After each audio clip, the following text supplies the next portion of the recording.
नमस्कार पेंशनर्स बंधुओं, आप लोगों ने जो कमेंट्स बॉक्स में कई प्रश्न पूछे हैं, हम पर भरोसा करके कोशिश करेंगे कि इस वीडियो में आपके भरोसे की कसौटी पर हम खरा उतरें। हमने अपने सूत्रों से, अपने बुद्धि विवेक से, अपने अनुभव के आधार पर इस वीडियो में वो पूरा का पूरा विवरण देंगे बिना इधर उधर भटके, क्योंकि आदत हमारी कुछ ज़्यादा इधर उधर की भी बातें करने की है। बेहद महत्वपूर्ण है इस समय नोशनल इंक्रीमेंट का मामला, और उसमें कई पेच फंसे हुए हैं। सबसे पहले हमने ही आपको ये भरोसा दिलाया था अपने सूत्रों से पता करके कि फरवरी तक ये मसला निपट जाएगा, लेकिन ये मसला इतना आसान भी नहीं। ध्यान से सुनना ये पूरा वीडियो, क्योंकि जो चीज़ हम बताने जा रहे हैं ये कोई भी यूट्यूबर नहीं चाह के भी बता पाएगा। तो ध्यान से सुने। तो इसमें मसला इतना सरल भी नहीं है, क्योंकि इसमें कई तरह के लोग इन्वॉल्व हैं। एक तो वो लोग जो कि 6वें पे कमीशन को प्राप्त करने के बाद सेवानिवृत्त हुए, यानी कि जिनका इंक्रीमेंट जुलाई से लगता था, और ज़्यादातर इन्हीं लोगों ने पहले केस किया और कैट, हाई कोर्ट और सुप्रीम कोर्ट से विजयी हुए, लेकिन उन्हें कुछ मिला नहीं। इसके पीछे भी कारण बताएंगे। दूसरा, 7th पे कमीशन में नियम बदल गया और इंक्रीमेंट छमाही हो गया, जनवरी और जुलाई। तो अब दिसंबर में भी सेवानिवृत्त लोग जो हुए उनका भी वही मसला हो गया कि 1 साल की क्वालिफाइंग सर्विस कंप्लीट कर ली, इंक्रीमेंट के हकदार हैं और वो सेवानिवृत्त हो गए। तो बिल्कुल सेम मसला है। आप सभी को मालूम है जो सेवानिवृत्त हुए कि 7th पे कमीशन में ये बदलाव हो गया कि प्रमोशन के बाद में 6 महीने के बाद एक इंक्रीमेंट मिलेगा, चाहे प्रमोशन हो या MACP के द्वारा। जो चेंज होता है वो भी प्रमोशन ही है, पद का नाम नहीं बदला जाता है। तो मामला ये उनका है। सुप्रीम कोर्ट में एक SLP पेंडिंग है, लेकिन सुप्रीम कोर्ट ने जो अपना फैसला दिया कर्मचारियों के हक में, जुलाई वालों के लिए, उसमें उन्होंने सीधे टिप्पणी कर दी कि जो भी लोग 1 साल क्वालिफाइंग सर्विस पूरी कर चुके हैं वो इंक्रीमेंट के हकदार हैं। तो सवाल है कि वो दिसंबर वाले भी हकदार हैं, सरकार उनको भी देगी। SLP का बहाना भी नहीं चलेगा, सरकार उनको देगी, क्योंकि ये हमने अभी ताज़ी जानकारी प्राप्त की है। और यही नहीं, 5th पे कमीशन में सिस्टम जो था इंक्रीमेंट लगने का, वो प्रति महीने लगता था। कुछ लोगों का जनवरी में, फरवरी में, हर महीने इंक्रीमेंट लगता था किसी न किसी का। तो उसमें भी सेवानिवृत्त लोगों की वही स्थिति होती थी कि क्वालिफाइंग सर्विस 1 वर्ष की पूरी कर ली, बावजूद इसके उनको इंक्रीमेंट नहीं मिलता था। तो ये बात उन पे भी लागू होगी, क्योंकि जो हमसे वरिष्ठ लोग हैं, 5th पे कमीशन वाले पेंशनर्स, हमारे वरिष्ठ आदरणीय सम्माननीय लोग, उन्होंने ये सवाल पूछा, तब हमने इसकी वो तह उधेड़ी और आपको जो भी जानकारी दे रहे हैं 100% सही। वो भी हकदार हैं।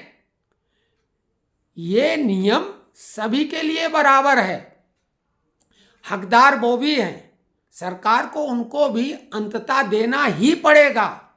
तो वो लोग भी निराश ना हो, उनको भी मिलेगा।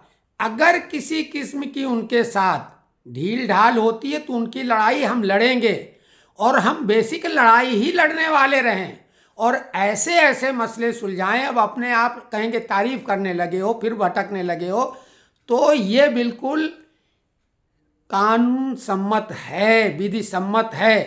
तो चाहे 5th पे कमीशन वाले हों जिनको हर महीने इंक्रीमेंट लगता था, और चाहे 6th पे कमीशन वाले हों जिनको वर्ष में 1 बार इंक्रीमेंट लगता था, और चाहे 7th पे कमीशन वाले हों जिनको 6 इंक्रीमेंट लगता था, लेकिन अगर 1 साल की क्वालिफाइंग सर्विस रही और सिर्फ 1 दिन की वजह से वो सेवानिवृत्त हो गए तो फिर उनको इंक्रीमेंट मिलेगा। जो ये नोशनल इंक्रीमेंट का मसला चल रहा है, और ये मिलेगा फरवरी के बाद, फरवरी तक ही एंड है, फरवरी में फैसला हो जाएगा।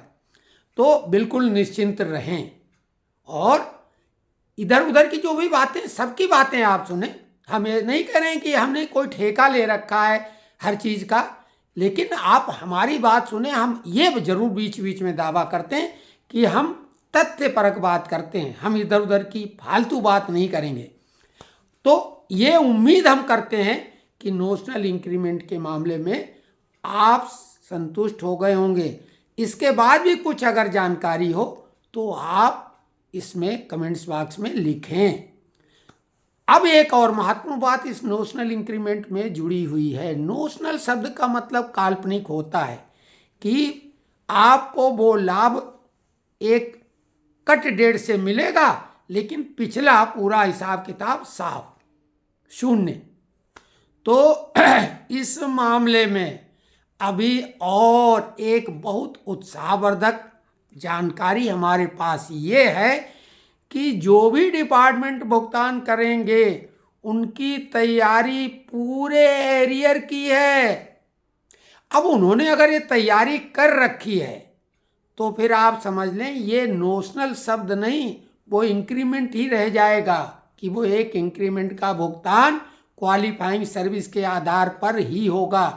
तो ये बेहद उत्साहवर्धक खबर है कि आपको एरियर भी मिलेगा। हालांकि हम इस पे सील ठप्पा लगा के साइन करके नहीं बता रहे हैं, लेकिन हम ये एडिशनली, क्योंकि नाम तो नोशनल इंक्रीमेंट है, लेकिन ये पूरा भुगतान मिलेगा, ऐसी पूरी संभावना है क्योंकि ऐसी तैयारी है।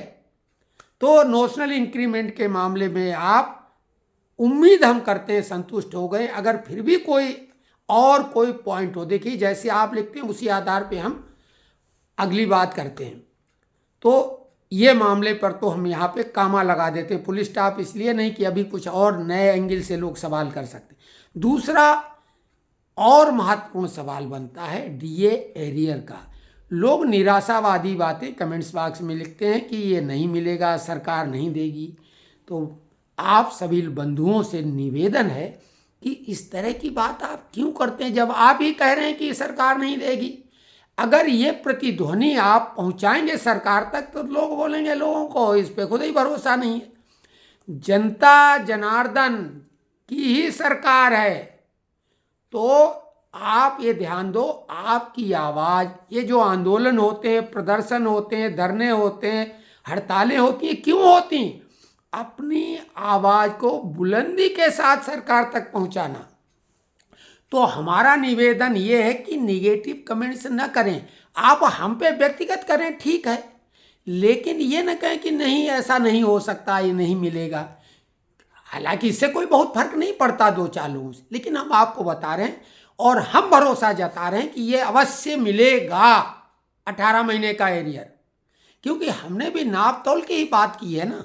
हालांकि ऐसा कोई आदेश नहीं, अभी तक नकारात्मक है, लेकिन ये मिलेगा क्योंकि चुनावी वर्ष है। हम बार बार विश्लेषण यही कर रहे हैं, हम कोई लेटरों के आधार भी या उस पर बात नहीं करते। तो 18 महीने एरियर का मसला बेहद महत्वपूर्ण है, मोटी रकम है। कुछ लोगों के लिए बेहद महत्वपूर्ण वो रकम हो सकती है, जिन लोगों के लिए ये रकम छोटी मोटी है तो वो ही ये बात बोलेंगे, नहीं तो कुछ लोग तो इसका इंतजार कर रहे होंगे बेसब्री से, और 2024 में ये रकम मिलेगी क्योंकि उनके लिए ये रकम होगी 18 महीने का एरियर। तीसरी बात एक और है जो कि बताना अब जरूरी हो जाता है डीए की। तो डीए 4% बढ़ेगा, निश्चित है। 4% का मतलब बढ़ के 46 से 50%। और 8वें पे कमीशन की जो चर्चाएं बेहद गर्म हैं, हमारा ये कहना है, क्योंकि अखबारों में तो छप रहा है कि सरकार दबाव में है और 8वां पे कमीशन घोषित करेगी, लेकिन 50% डीए मर्ज करके सरकार वेतन वृद्धि कर सकती है। तो 50% डीए मर्ज हो जाएगा। इससे फायदा होगा सभी को, कर्मचारियों को ज़्यादा, पेंशनरों को भी होगा जितना हो सकता है, क्योंकि आगे जो डीए बढ़ेगी वो स्वाभाविक है बढ़ के मिलेगी। तो ये एक स्थिति है। हमें 8वें पे कमीशन के गठन की कोई जानकारी नहीं है, हमारे सूत्र ऐसी कोई जानकारी नहीं दे पा रहे हैं कि 8वें पे कमीशन गठन की सरकार कहीं पर से कोई विचार भी कर रही है। अब एक और बेहद महत्वपूर्ण मामला है फिक्स मेडिकल अलाउंस का। कुछ लोगों ने यह भी सवाल किया कि हमें इतना पैसा मिलता है और क्या हम अगर इस जो सीजीएचएस की सुविधा वाले अस्पताल हैं उनमें इलाज कराने जाएंगे तो क्या हमें वही रियायत मिलेगी। तो आपको ये बता दें, शायद उनको निराशा होगी कि जो फिक्स मेडिकल अलाउंस ले रहे हैं वो इस सुविधा से वंचित होंगे, क्योंकि दोनों लाभ नहीं मिलेंगे। जो लोग सीजीएचएस की सुविधा ले रहे हैं उनको जो ऑथराइज हॉस्पिटल हैं उनसे ये लाभ मिलेगा। हालांकि अगर कोई इमरजेंसी हो उसका सर्टिफिकेट बनता है एक अलग से, वो डॉक्टर बनाते हैं, अधिकृत अस्पताल जो होता है, तो कोई भी नियरेस्ट हॉस्पिटल में ये सुविधा मिल जाएगी आपातकाल के लिए, और कहीं से कोई रेफरल या कोई आवश्यकता नहीं होती। लेकिन एक बात समझ लो कि सीजीएचएस की सुविधा और फिक्स मेडिकल अलाउंस की दोनों सुविधाएं एक साथ नहीं मिलेंगी। फिक्स मेडिकल अलाउंस के लिए आप सेवानिवृत्त होने के समय इसके लिए अप्लाई विधिवत करेंगे और उसका जो भी मानदंड है, जो भी उसका क्राइटेरिया है कि आप उस क्षेत्र में रहने जा रहे हैं, आपका होम टाउन वहाँ है जहाँ की सीजीएचएस की सुविधा नहीं है, आप ऐसी जगह रह रहे हैं जहाँ सीजीएचएस की सुविधा है, तो आप फिक्स मेडिकल अलाउंस के लिए अधिकृत नहीं हैं और इसके लिए अप्लाई करना पड़ता है। सीजीएचएस के लिए भी अप्लाई करना पड़ता है और शुल्क भी देना होता है अलग अलग पे के हिसाब से। तो एक बात और है कि एक तीसरी कैटेगरी भी है जिन्होंने अप्लाई ही नहीं किया, ना सीजीएचएस के लिए और ना फिक्स मेडिकल अलाउंस के लिए, जबकि वो ऐसे क्षेत्र में रह रहे हैं जहाँ सुविधा है नहीं, और सुविधा वाले क्षेत्र में रह रहेंगे तो भी उनको वो सीजीएचएस वाला कार्ड बनवाए बिना सुविधा तो मिलने वाली नहीं है। केवल आप बता दो हम सेवानिवृत्त कर्मचारी हैं और इस एरिया में रह रहे हैं तो नहीं मिलेगी। उसका एक नियम है, कार्ड बनवाना पड़ता है और एक शुल्क पे करना पड़ता है निर्धारित। वो कार्ड के द्वारा ही सुविधा मिलती है उन अस्पतालों में जो इसके लिए अधिकृत है। निजी अस्पताल इसमें बहुत सारे अधिकृत हैं, उनकी सूची भी उपलब्ध है, तो ये ध्यान रखें। लेकिन जो तीसरी कैटेगरी के लापरवाह या ऐसे लोग जो इतने सीधे साधे होते हैं कि जो ज़्यादा इन चीज़ों का ध्यान नहीं रख पाते हैं, तो उन लोगों को कोई एक सुविधा के लिए अप्लाई करना पड़ेगा। अगर वो सीजीएचएस कार्ड बनवाना चाहते हैं, अगर उस क्षेत्र में रहें तो वही बनवा सकते हैं, तो उसके लिए शुल्क अदा करें और किसी भी अपने आसपास के समझदार जो पेंशनर्स हैं या कोई श्रमिक नेता है उससे संपर्क कर लेंगे, वो आसानी से करा दे। बेहद आसान है। हम जिस क्षेत्र में रह रहे हैं ये तो एरिया ऐसी है जहाँ पे न तो ये सुविधा है और न इस तरह के लोग हैं। हालांकि हम सीजीएचएस सुविधा वाले व्यक्ति हैं, हमने अपना शुल्क भुगतान किया था, हमारे पास कार्ड भी है और परिवार के जितने सदस्य होते हैं उतने ही कार्ड बनते हैं आजकल। अगर अलग अलग जगह हैं तो अलग अलग एट ए टाइम दोनों अलग अलग शहरों में अलग अलग अस्पतालों में ये सुविधा प्राप्त कर सकते हैं। फिक्स मेडिकल अलाउंस में केवल एक भत्ता मिलेगा, आप पे चाहे जितने लोग आश्रित हों। और अभी ये एक कष्टप्रद बात है कि 1000 रुपया ही एफए में मिल रहा है, जो कि 3000 होना चाहिए और 2024 में निश्चित तौर से ये 3000 हो जाएगा। अब ये बात अलग है कि अभी कुछ लोग 3500 रुपये और 5000 की बात कर रहे हैं, लेकिन कमेटी ने रिकमेंड 3000 का किया था और उस सिफारिश पे सरकार ने अभी तक दिया नहीं है। तो ये बात भी हो सकती कि कोई नई रिकमेंडेशन आ जाए या कमेटी ऐसी कोई उन्होंने बनाई हो जिसकी हमें जानकारी कतई नहीं है, तो फिर वो जो रिकमेंडेशन होगी उसके आधार पर बढ़ के मिलेगी, क्योंकि ये 22 की रिकमेंडेशन थी। अभी 17 के आधार पे 1000 मिल रहा है, 22 वाली रिकमेंडेशन मानी नहीं गई, अब 24 आ गया है। तो स्वाभाविक है कि और बढ़ के FMA मिलने की उम्मीद रखना चाहिए। सरकार ने कोई कमेटी गठित की हो या आजकल कमेटी बहुत जल्दी निर्णय देती है, तो अगर श्रमिक संगठन ऐसा कोई दबाव बना के करेंगे तो ये 3000 से अधिक भी सरकार देगी, लेकिन 24 में ये मिलेगा, हर हाल में मिलेगा। और महत्वपूर्ण जानकारियां हम लेके आएंगे, लेकिन आज ये विस्तृत रूप से जानकारी हम दे रहे हैं आपके कमेंट्स के आधार पे, और आपके कमेंट्स हमारे मनोबल को बढ़ाते हैं, हमारे उत्साह को बढ़ाते हैं, और हमें लगता है कि हाँ, लोग हमारी बात को सुन रहे हैं, तो हम अपनी बात को और बुलंदी के साथ रखेंगे। आप पूरा भरोसा रखें। बहुत बहुत धन्यवाद। अगले वीडियो में आपके कमेंट्स के आधार पे हम फिर आपको संतुष्ट करने का प्रयास करेंगे। बहुत बहुत धन्यवाद। जय जय सिया राम।